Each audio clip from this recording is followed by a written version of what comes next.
Bueno, entonces, ¿cómo seleccionar los parámetros de escala? Bueno, en la ecuación 1, que es la de la fuerza y el coeficiente de fuerza, el Reynolds, etcétera, vamos a tomar ese ejemplo como base. La ecuación 1 se ve claramente que los parámetros de escala son la densidad, la velocidad y la longitud, porque acuérdense que la fuerza está dimensionalizada con estas tres, no con la viscosidad, con estas tres. Ya que todas estas variables aparecen tanto en el coeficiente de fuerza como en el Reynolds, ¿no? O sea, en el coeficiente de fuerza aparece la fuerza con estas tres y en el Reynolds aparece la viscosidad con estas tres, ¿de acuerdo? Entonces, podemos interpretar que la ecuación 1 representa la relación entre la fuerza F y la viscosidad del fluido, ¿verdad?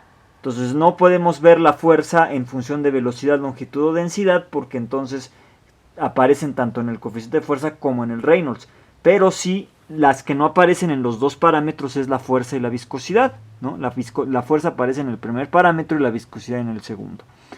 Entonces, ya que cada una aparece en un grupo dimensional diferente, ¿no? Bueno, como ya lo mencioné. Entonces, los siguientes pasos ayudan a seleccionar los parámetros de escala, ¿sí? Primer paso, no deben formar un grupo adimensional entre ellos, ¿no? Aquí ahí viene la herramienta algebraica que necesitamos para saber esto de grupo. Cuando no pueden formar un grupo adimensional entre ellos, se llaman variables dimensionalmente independientes, ¿sí? Así se llaman.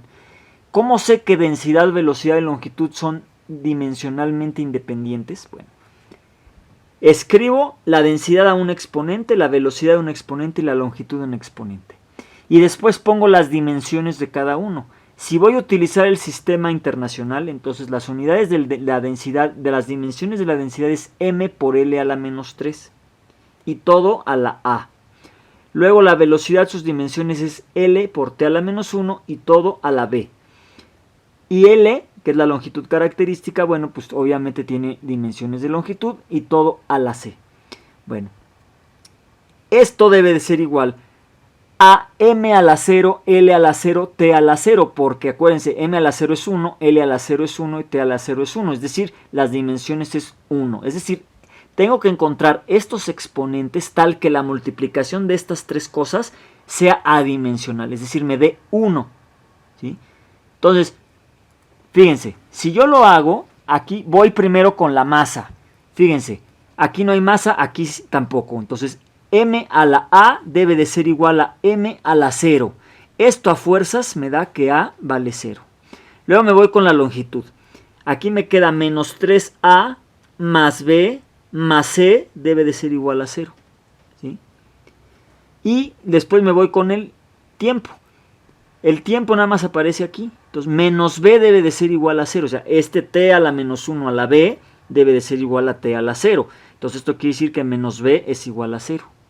Y bueno, observen que la única solución posible es si a vale 0 y b vale 0 y lo sustituyo aquí, pues la c también vale 0. Entonces la única solución posible es que a es igual a b igual a c igual a 0. Si yo lo pongo aquí, pues me queda que 1 es igual a 1. Entonces, por más que yo le haga la a, la b y la c, no voy a poder encontrar una solución que me dé diferente de la trivial. Esta es la trivial. Cuando las tres son 0 es la trivial. Como no encontré ningún valor diferente de 0, puede ser que una sea 0 y las otras no, pero en este caso las 3 son 0.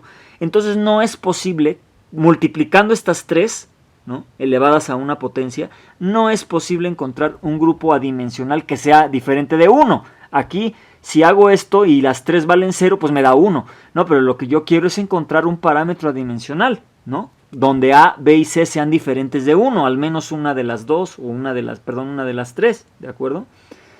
Bueno, entonces entre ellas no pueden formar un grupo adimensional, entre ellas solitas, ¿sí?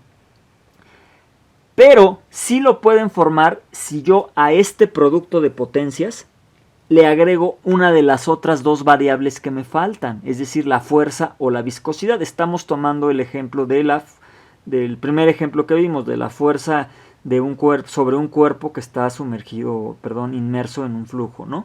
Ese es el ejemplo que estoy tomando de base. Bueno, entonces, estas variables, estos parámetros de escala, que deben ser dimensionalmente independientes, sí pueden formar un grupo dimensional añadiendo una de las otras variables. ¿Cómo se les añade? pues por ejemplo vamos a añadir a este producto que pongo aquí arriba, lo vamos a multiplicar por la F, así solita, ¿no? Entonces lo multiplico por la F y entonces otra vez pongo las dimensiones de densidad, velocidad, longitud y ahora fuerza. Aquí las tengo. Estas son las dimensiones de densidad, de velocidad, de longitud y de fuerza, ¿no? Y ahora voy a encontrar otra vez los valores de A, B y C. Y entonces ahora fíjense, aquí tengo masa, aquí también, ¿no? Entonces A más 1, porque aquí es m a la 1, A más 1 debe de ser igual a 0. ¿Sí? Igualo exponente con exponente, la base con la base, ¿no? La m, acá está la A, la m está la 1, la sumo y esto me debe dar 0, ¿no? Es decir, masa con masa, longitud con longitud y tiempo con tiempo. Bueno, ahora me voy con la longitud. Los exponentes, menos 3a más b más c más 1 debe de ser 0. Aquí lo tengo. Y luego aquí la c, fíjense, me voy con el tiempo. Aquí me queda menos b menos 2 debe de ser igual a 0. Menos b menos 2 es igual a 0. Resuelvo el sistema y me va a quedar a menos 1, b menos 2 y c menos 2. Entonces ahora sustituyo estas aquí, estas las sustituyo aquí. Y me queda esto. Rho a la menos 1, B a la menos 2, L a la menos 2 por F tiene que tener de dimensiones 1. ¿Sí? Y si las tiene, lo pueden checar. Como aquí tiene exponentes negativos, bueno, otra manera es ponerlos en el denominador. ¿Y esto quién era? Pues era el coeficiente de fuerza que ya habíamos visto, ¿verdad? Entonces, efectivamente, esa es la manera en la que encontramos este coeficiente, ¿sí? Este parámetro adimensional. Muy bien. Entonces, este es el punto, el paso 1, ¿no? Para seleccionar parámetros de escala. ¿Cuál sería el paso 2? Bueno, o la segunda consideración, para ponerlo así, ¿no? Recuerden que estamos hablando de cómo seleccionar parámetros de escala. Bueno, la segunda cosa que tenemos que tomar en cuenta es no selecciones como parámetros de escala las variables que quieres estudiar. Si quieres estudiar la fuerza en función de la viscosidad, bueno, entonces no pongas en tus parámetros de escala ni a la fuerza ni a la viscosidad, ¿sí? Y 3, selecciona parámetros conocidos, por ejemplo.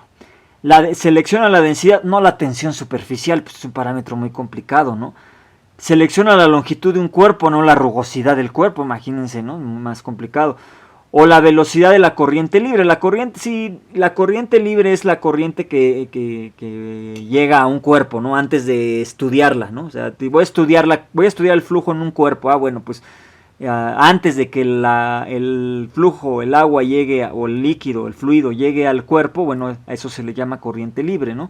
Entonces la velocidad o la corriente lejos del cuerpo, ¿no? Si yo aquí está mi cuerpo y yo estoy estudiando el efecto sobre el cuerpo, bueno, lejos del cuerpo, pues el flujo sigue circulando, ¿no? Y entonces se le llama corriente libre, ¿no? Entonces tome la velocidad de la corriente libre de un fluido y no la velocidad del sonido, por ejemplo, ¿no? Es muy complicado, ¿no? Entonces, etcétera, aquí, etcétera, ¿no?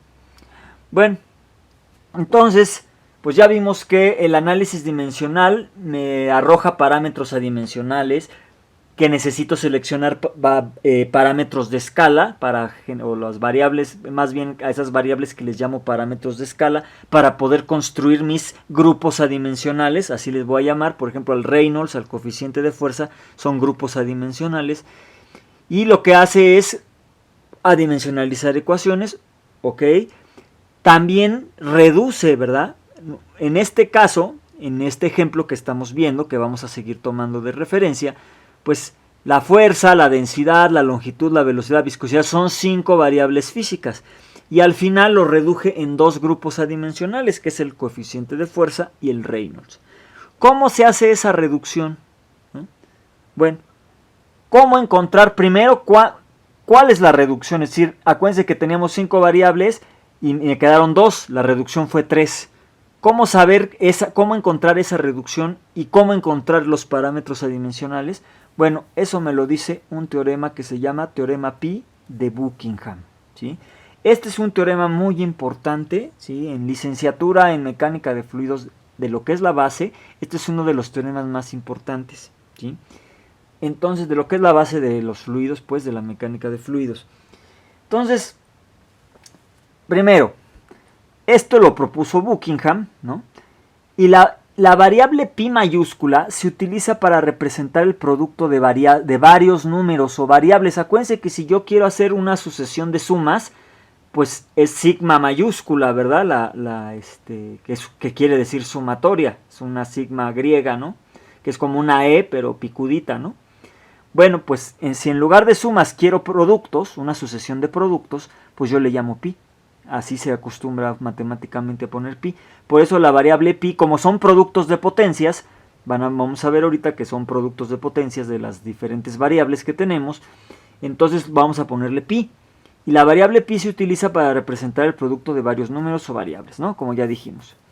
Bueno, entonces este teorema es un método para reducir el número de variables dimensionales en un número más pequeño de grupos o parámetros adimensionales. Este método fue propuesto en 1914 por Buckingham, ¿no? Y se llama teorema pi porque pues, usamos la variable pi porque son secuencias de productos, ¿sí? Los grupos adimensionales encontrados con este teorema son productos de potencias de diferentes variables y cada producto se nombra como pi1, pi2, pi3, etc. Por ejemplo, en nuestro problema pi1 sería el coeficiente de fuerza y pi2 sería el número de Reynolds, ¿de acuerdo? Bueno. Entonces, este teorema, el enunciado del teorema, consta de dos partes, ¿sí? Entonces, parte 1. La parte 1 se trata de cómo se obtiene la reducción de variables. Ok, entonces aquí vienen las comillas, ¿no? Abro comillas y acá abajo cierro comillas y es el enunciado del teorema. Dice, ¿no? Si un proceso físico satisface el principio de homogeneidad dimensional, obvio, involucrando n variables físicas, se puede reducir a una relación entre solamente k grupos o parámetros adimensionales. La reducción j igual a n menos k es igual al número máximo de variables que no pueden formar un grupo adimensional entre ellas, es decir, lo que yo acabo de definir como variables dimensionalmente independientes. Y es siempre menor o igual al número de dimensiones diferentes que describen a las variables físicas, ¿sí? Vamos a verlo con un ejemplo. Este ejemplo que hemos estado trabajando desde el principio del tema, ¿sí? El capítulo. Fuerza sobre un cuerpo inmerso en un fluido es igual a... es una función, perdón. Todavía no sabemos más. El análisis dimensional no nos va a decir cuál es esta función. Solo nos va a decir que la fuerza... Bueno, primero sabemos que la fuerza depende de estas 4 variables. Y bueno, vamos a ver después la relación entre grupos adimensionales. Pero bueno, solamente el experimento o la simulación numérica me va a decir qué forma tiene esta función. Nada más, ¿de acuerdo? Bueno, entonces dice, ejemplo, vamos a poner este ejemplo. Tenemos 5 variables físicas, entonces n de niño es igual a 5. El número de dimensiones diferentes ya lo vimos en el ejemplo anterior, cuando estuvimos trabajando con ρ, v y l para ver si eran dimensionalmente independientes, pues sabemos que son 3 dimensiones diferentes. Aquí no metemos a la temperatura porque no tenemos flujo de calor, ¿verdad? Entonces, el número de dimensiones diferentes es 3, masa, longitud y tiempo. Entonces empezamos, decimos empezamos, porque es menor o igual, ¿no? J debe ser menor o igual al número de dimensiones diferentes. Entonces, empezamos con J igual a 3. Esto quiere decir que tenemos que investigar si existen 3 variables dimensionalmente independientes con el método que ya vimos. Si no puedo lograr que haya 3 variables dimensionalmente independientes, el teorema me dice que entonces en lugar de que J sea 3, le bajo una unidad, es decir, sería 2. Y entonces pruebo con 2 variables, y si no, pruebo con una. A fuerzas tiene que ser o 3, o 2, o 1. ¿Sí me explico? Pero bueno, aquí en este caso, en este ejemplo, ya vimos que ρ, v y l sí son dimensionalmente independientes. Entonces, efectivamente, j vale 3, porque eso ya lo demostramos anteriormente, ¿verdad? Entonces dice, esto quiere decir que tenemos que investigar si existen 3 variables dimensionalmente independientes. Con anterioridad vimos que estas 3 variables eran ρ, v y l, ¿no? Ya lo hicimos, ya que no pueden formar un grupo dimensional entre ellas. Entonces la reducción es efectivamente J. J es igual a n menos k, ¿no? Que vale 3 para este caso. Y k es el número de grupos adimensionales que me quedan. Y esto va a estar dado por n menos j. ¿De acuerdo? Entonces, si n vale 5 y j vale 3, me van a quedar dos parámetros adimensionales. Por lo tanto, tenemos dos grupos adimensionales que ya lo sabíamos, que era el coeficiente de fuerza y el número de Reynolds, ¿sí? Entonces, recapitulando, ¿no? Tenemos 5 variables, ¿sí? Bueno, entonces si tengo 5 variables, ¿cuántas dimensiones diferentes tengo? 3. Entonces de estas 5 variables busco 3 que sean dimensionalmente independientes. Ya veo que son L, B y ρ. Entonces sí, J vale 3. Bueno, entonces si J vale 3, ¿cuántos va a ser mi número de variables adimensionales? Pues la saco con esta fórmula, 5 menos 3, 2. Entonces quiere decir que voy a tener dos grupos adimensionales.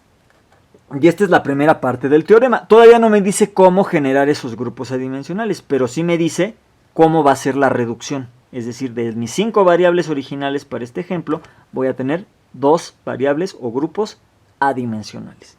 ¿De acuerdo? Y 3 parámetros de escala. Bueno. Entonces ahora vamos con la parte 2 del teorema. ¿Sí?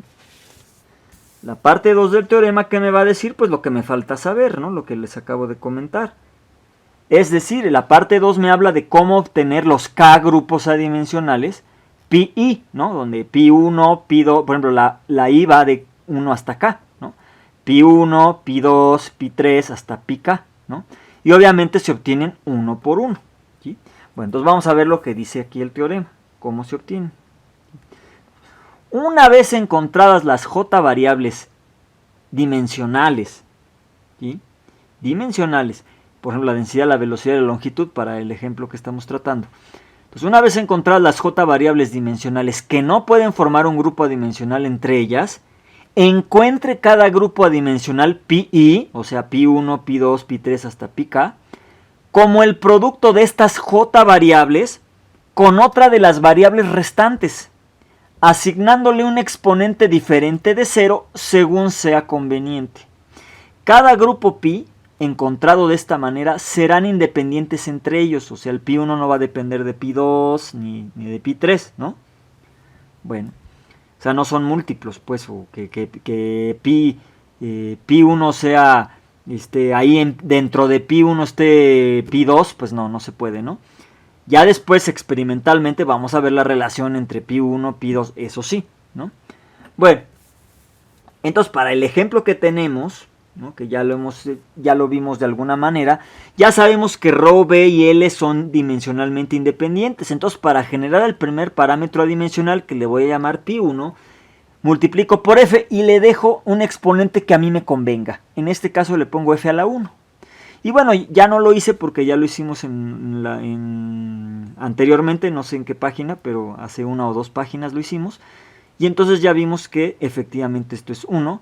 Y aquí dice, ahí habíamos encontrado que A vale menos 1 y B y C valen menos 2. Eso ya lo habíamos hecho. Bueno, entonces ya sabemos que pi 1 va a estar dado por esto. Para no tener exponentes negativos los ponemos así. Y esto le llamo el coeficiente de fuerza. Quiere decir que pi 1, mi primer grupo adimensional, es el coeficiente de fuerza. Bueno, de la parte 1 del teorema vimos que íbamos a tener ¿cuántos? ¿No? Acá de la parte 1 del teorema, esta parte, aquí habíamos encontrado, ¿no? Esta es la página 14, habíamos encontrado que tenemos dos grupos adimensionales. Bueno, el primero es el coeficiente de fuerza, que ya lo encontramos, ¿sí? ¿No? Aquí está, este es el pi 1, pi 1 va a ser el coeficiente de fuerza. Y ahora, ¿cómo encuentro pi 2? Bueno, pues la variable que me falta agregar, ¿cuál es? La viscosidad. Y miren, le puedo poner el exponente que yo quiero. Aquí le voy a poner el menos 1 para que me aparezca el Reynolds y no el inverso del Reynolds. Esto es conveniencia, ¿sí? Bueno, entonces hago lo mismo. Dimensiones de densidad, de velocidad, de longitud y pongo las dimensiones de la viscosidad. Hago el mismo procedimiento ahora para encontrar las nuevas A, B y C, ¿no? Lo mismo, me voy por dimensiones, primero para la masa, me queda A menos 1 igual a 0, luego para la longitud me queda esta ecuación, y luego para el tiempo y me queda esta ecuación. Entonces, si resuelvo este sistema, me queda que A es igual a B igual a C igual a 1. Por lo tanto, el número adimensional que me queda es este, que es el número de Reynolds. Por lo tanto, pi 2 es el número de Reynolds. Entonces ya la solución final pues es que el coeficiente de fuerzas pi 1 es una función de pi 2 que es el número de Reynolds.